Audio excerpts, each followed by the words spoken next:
that may be the only time we see Shedeur Sanders on the NFL field this year. Will start at some point this season? No, I don't, unless guys go through injuries. We talked about this. I don't think that's going to happen. Something's missing. Something's missing with this kid. This kid talks. He runs his mouth like I could be a starting quarterback with his arms crossed like this. Get your ass in the front row and study and do all that. For months, experts spoke with confidence. Top analysts insisted that Shedeur Sanders would not start in the NFL.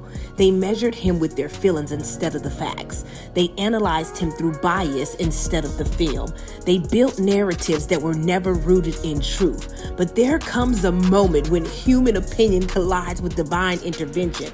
There comes a moment when God rewrites the story that people tried to finalize.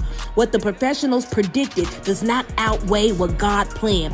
What analysts say don't override calling, and what critics feel don't cancel purpose. The fact is, Shedeur Sanders earned the role that they say he would never touch. He walked into positions experts claim he could not handle, and he stepped into the moment they believe belonged to someone else, not because of hype, not because of favoritism, but because God has a way of elevating those that the world count out. See, feelings tell you he is sick, but facts tell you he'll start.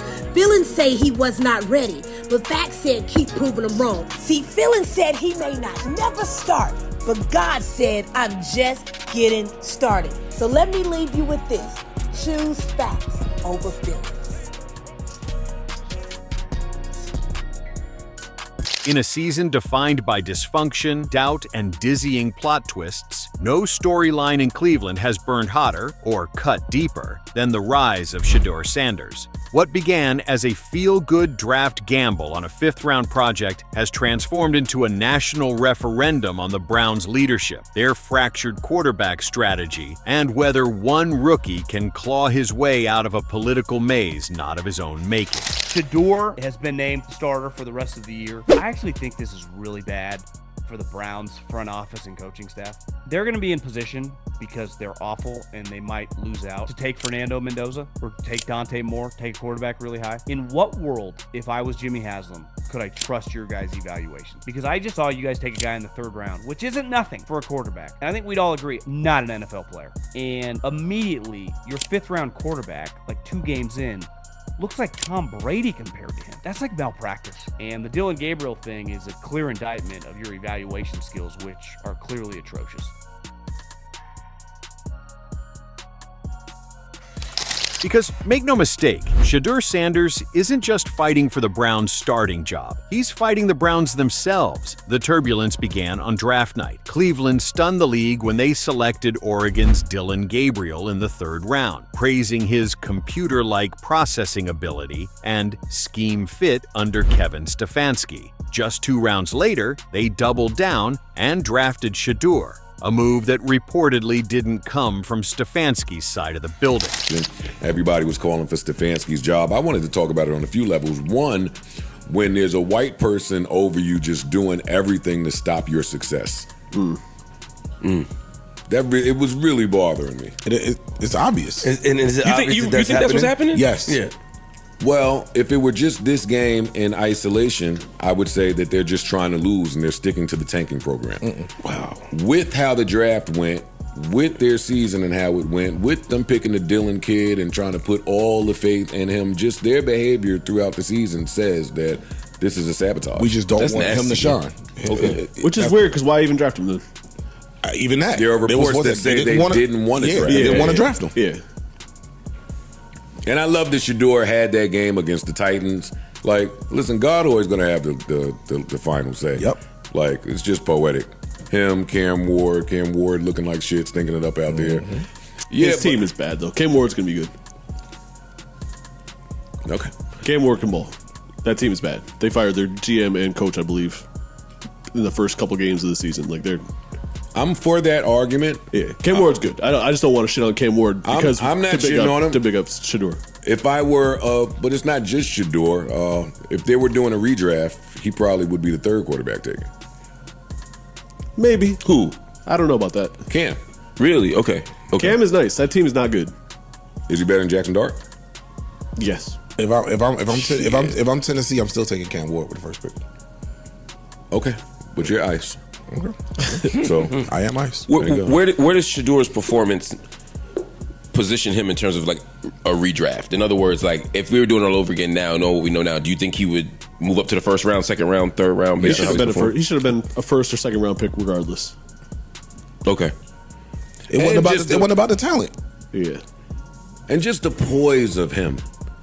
Like, we know his dad, we know that story. But for him to just not slip up in the interviews all season, and they tried. For the most part, they tried to trip him up at every time. Every time. Like, he's handled himself with the poise of a veteran. Yes. So I think there is stock to put in when you come from a family that is breeding and raising you to know how to handle all of these moments. Interesting to see what happens with Stefanski moving forward. Well, the whole team, because part of me thinks it's even coming from above Stefanski, where like the team doesn't want him to shine. It may be. So they might be telling, because Stefanski's a good coach. He's got a good track record. Well, didn't they announce yesterday or something that he'll be starting at least for the rest of the season? Yeah. So at least now we know that much. I hope he gets traded somewhere else in the offseason. Yeah, me too. I want him to go somewhere where he can thrive. Well, there were the reports that the Browns were asking for a second round pick for him. That's Pittsburgh. Shit, maybe Philly sound like. No. All right. Anyway, I'm joking. Moving right along. Then came the avalanche. The offseason quarterback room became a revolving door. Joe Flacco was brought in, Tyler Huntley was signed and later dumped, and Kenny Pickett was acquired only to be shipped out before week 1. By opening day, Flacco was the starter, Gabriel the backup, and Shedeur Sanders had been buried so deep on the depth chart you needed mining equipment to find him. It did feel like there was a saboteur in the building. It did feel that way. But grass on the field, I'm trying to play ball. Always. Grass on the field, I'm trying to play ball. And so sitting for what? I'm trying to be the starter. Why would I want to sit? Yep. I ain't trying to sit. I'm trying to play. Yep. I'm trying to prove to y'all I'm exactly who I say I am. Correct. And so what I just did last week, I'm not going to do that again. Correct. And win, T. And so, and win. To me, why are we trying to take a step back? We being Shedeur. Why would I want to take a step back? I'm trying to solidify myself as y'all quarterback of the future. I'm trying to play every snap of every game moving forward. Correct. I'm not trying to get off this field. Correct. And so, because if he does this and he can continue to play the way he played, the way he threw the ball, the way he was just putting it in, that was almost like a handoff. Yeah. Only one guy can catch the ball. Some of the throws he was making and Facts. how accurate he was. That was just a bad game for the defense. They're always going to be 2 to 3 a year. That was just one of them for the Browns. It happens. But there's just absolutely no way he should not want to play. Correct. And so, no, I completely disagree. But, yeah, at some point, there was a saboteur. At least it looked that way. Yeah. But Stefanski looked like, I'm all in now. He knows. But the story didn't stay buried. By December, everything detonated. Flacco was traded. Gabriel struggled, then suffered a concussion. Huntley was long gone. Pickett was gone. Suddenly, whether the staff wanted it or not, Shedeur Sanders was the last man standing. I just like his calmness and poise in the pocket when things weren't going so well. I like the fact that he looked like he was competing. He was focused. He wasn't a happy-go-lucky, I'm just happy to be here. This guy really wanted to win and bring his team back. I like that about him. The improvements that I've seen him from his first game and a half of play was very significant. And that's what you're looking for in a young quarterback. This is a building block process, which I keep telling you guys. He throws an interception. I told you he sucks. He throws a touch, and I told you he's the greatest thing ever. Let's just keep watching him play. These are going to be 4 very important games for Shedeur and the franchise of the Cleveland Browns coming up for the future. But I thought over the first game and a half, it's a significant improvement. He has shown the ability to do everything you need a quarterback to do. It impressed me. I can't say anything negative about it. Sanders wasn't elevated because he'd been groomed for the moment. Quite the opposite. Reports indicated he barely received first-team reps until 3 weeks ago. Todd McShay went even further, telling the Triple Option podcast that he never sensed Cleveland was committed to Sanders at all. I don't think it's in Cleveland, McShay said bluntly. I'm not convinced the coaching staff wanted to draft him. I never got the sense they were putting in the effort with Shedeur, even as a backup.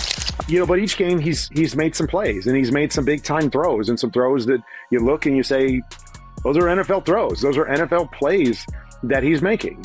as with any rookie, not a finished product yet. There's things you want to see get better, but I think he's shown enough and he's earned the right to say, show us that you can be a starting NFL quarterback and lead a franchise. And that to me is what Shedeur has shown in these 3 games, and maybe more so than any yesterday. I thought he made a number of really good plays. He showed the accuracy that he had in college, the touch on the football. He throws a very catchable ball, and he's shown that he can make some of those big time throws. That statement didn't just raise eyebrows. It exposed the reality many fans already suspected. Stefanski had his quarterback, and it wasn't Sanders. Yet fate and Gabriel's concussion forced the coach's hand. Once Sanders took the field, he showed something that had been missing from Cleveland all year: rhythm, touch, calm under pressure, and a level of accuracy that made people question why he hadn't been playing earlier. 769 yards, 5 touchdowns, 3 picks, a rookie learning on the fly in one of the NFL's least functional environments. Suddenly, the rookie who was overlooked, underestimated, and undervalued became the Browns' final hope for salvaging yet another lost season. When reporters asked Stefanski if he regretted not starting Sanders earlier, he had a chance to squash the narrative, show confidence in his rookie, and unite the locker room behind the quarterback now leading them.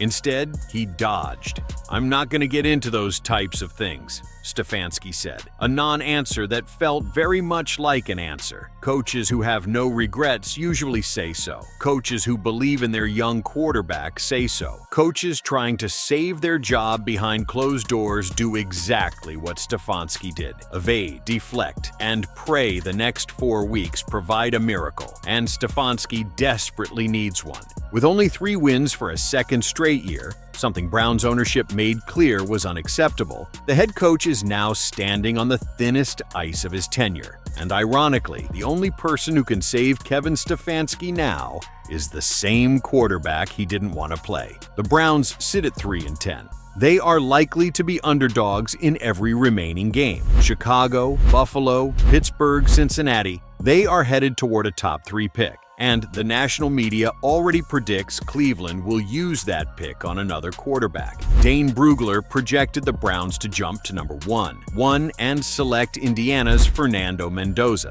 Todd McShay doubled down, saying Shedeur's future lies with another franchise. Suddenly, Shedeur Sanders isn't just auditioning for his own team, he's auditioning for 31 others, and everyone in the league knows it. McShay even admitted he can start in the NFL somewhere else, but he's got maturing to do. That statement hit with the impact of a sledgehammer. Fair or unfair, warranted or not, it revealed how Shedeur is perceived outside the building. Talented, young, raw, and still learning how to navigate an NFL environment that hasn't exactly made things easy for him. But what he does in these final 4 games will determine everything: his trade value, his future employer, and whether Cleveland decides to reboot the position. Again, people around the league have whispered for months that Stefanski wanted Gabriel, that he fought for him, that he pushed for his selection, that he believed in his mental processing, his decision-making, his ability to operate the Browns' play-action heavy scheme. But Gabriel struggled terribly. He looked overwhelmed. His undersized frame took beating after beating, and then the concussion took him out. Stefanski didn't turn to Sanders because he saw the light. He turned to him because he had no choice, and the truth is at the heart of the drama. Shedeur is now tasked with saving a man who never wanted to coach him. Browns owner Jimmy Haslam said before the season that another 3-win year was unacceptable. Now, with 4 games left, the Browns are sitting at exactly 3 wins and staring at teams much stronger than them. Haslam's ultimatum means Stefanski is coaching for his job, and Shedeur Sanders is the only player who can change his fate. A rookie quarterback thrown into a political firestorm, a head coach cornered, a fan base exhausted, a franchise facing a crossroads, and 4 games that will shape the next decade in Cleveland. This isn't just football. This is a power struggle, a tug-of-war, a fight over identity, philosophy, strategy, and future. And Shedeur Sanders is standing right in the middle of the storm, holding the one thing the Browns haven't had in years: hope. If Sanders pulls off even one upset, Chicago, Buffalo, Pittsburgh, Cincinnati, it changes everything. The locker room shifts. Ownership takes notice. The fan base rallies. Stefanski breathes again. If he wins too, the conversation flips entirely. He becomes the future. Cleveland second guesses drafting a quarterback. Stefanski survives another year. Sanders becomes the unexpected face of stability. If he loses all four, the Browns likely draft another quarterback. Stefanski is fired. Shedeur becomes trade bait, and his rookie season becomes a cautionary tale about mismanagement. Everything is on the line. For him, for them, for Cleveland's future. At the start of the season, Shedeur Sanders was a fifth-round afterthought. Now he is the most important figure in the franchise. And while Todd McShay and Dane Brugler may be convinced he won't stay in Cleveland, everything is still in play because the NFL is a league built on chaos, opportunity, and timing. And right now, with the franchise spiraling and the head coach drowning, Shedeur Sanders has the stage, the ball, and the moment. What he does next, good or bad, will determine the fate of everyone. The rookie wasn't supposed to matter. He wasn't supposed to start. He wasn't supposed to be in this position. But here he is.